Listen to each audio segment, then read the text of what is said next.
Hello, this is Aditya Joshi और आज मैं फिर से आपके टॉप 3 क्वेश्चंस को आंसर करूंगा। पहला क्वेश्चन, क्या MBBS in Philippines worth it? सबसे हॉट क्वेश्चन। तो मैं यही कहूंगा कि एज ऑफ नाउ अगर आपके पास कोई और एडिशनल ऑप्शन नहीं है, कोई बैकअप प्लान नहीं है, तो आप फिलीपीन आ सकते हो। सेकंड ऑप्शन, क्या आपको फिलीपीन आना चाहिए? फर्स्ट क्वेश्चन की तरह ही है, तो वही मैं बोलूंगा, अगर बैकअप ऑप्शन नहीं है तो फिलीपींस आ सकते हो। अभी क्या हो रहा है, हमारे ईयर के लिए एग्जेम्पशन की बात कर रहे हैं कि अगर एग्जेम्पशन मिल जाता है तो हम वो सारे एनएमसी के रूल्स रेगुलेशन से बाहर आ जाएंगे। अगर एग्जेम्पशन नहीं मिलता, वो मेन क्वेश्चन है, तो क्या होगा? एग्जेम्पशन नहीं मिलने पे हो सकता है ड्यूरेशन बढ़ जाए, हो सकता है इंडिया में वैलिड ना हो, लेकिन पूरी कोशिश कर रहे हैं कि इंडिया में वैलिड हो जाए। इंडिया में वैलिड होने के लिए दो सबसे बड़ी प्रॉब्लम्स थी। पहली प्रॉब्लम ये थी 54 मंथ्स का एमबीबीएस होना चाहिए, जो या तो ड्यूरेशन बढ़ के होगा या फिर इंट्रामेड जैसे कोर्सेज इंट्रोड्यूस करके होगा। दूसरी बड़ी प्रॉब्लम ये थी कि लाइसेंस नहीं मिल रहा था, तो उसके लिए इन्होंने क्या किया, इन्होंने रजिस्ट्रेबल, रजिस्ट्रेशन, ऐसे सारे वर्ड्स बोले कि वहां पे लिखे हैं। तो हो सकता है लाइसेंस वाली प्रॉब्लम हमारी सॉल्व हो जाए। जैसे ही वो सॉल्व हो जाएगी, चेड कुछ रिटर्न कंफर्मेशन दे देगा, तो मैं कह दूंगा ग्रीन लाइट, आ जाओ फिलीपींस में। दूसरा इंपॉर्टेंट क्वेश्चन, क्या फिलीपींस एक्सपेंसिव जगह है?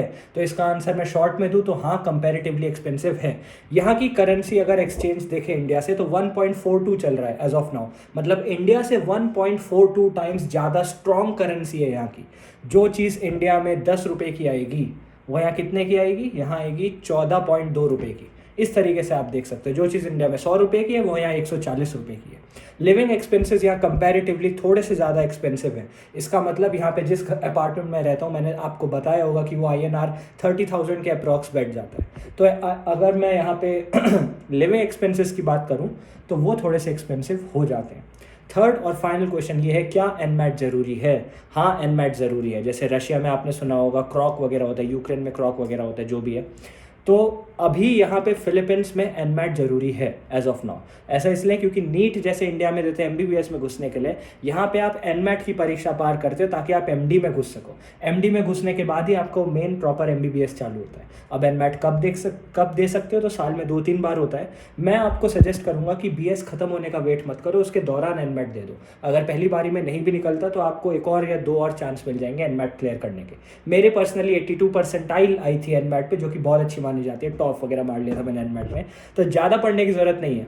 मैंने पढ़ाई नहीं करी थी, फ्रैंकली बोल रहा हूँ, लेकिन अगर आप एक हफ्ता भी पढ़ाई करते हो तो एनमैट बहुत अच्छा जा लेगा।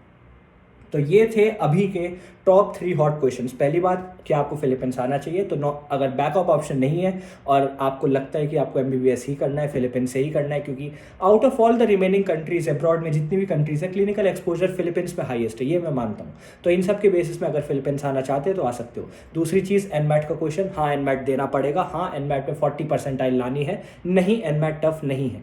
और थर्ड क्वेश्चन ये था लिविंग एक्सपेंस का, तो कंपैरेटिवली फिलीपींस थोड़ा सा एक्सपेंसिव है। I hope this helps. Thank you.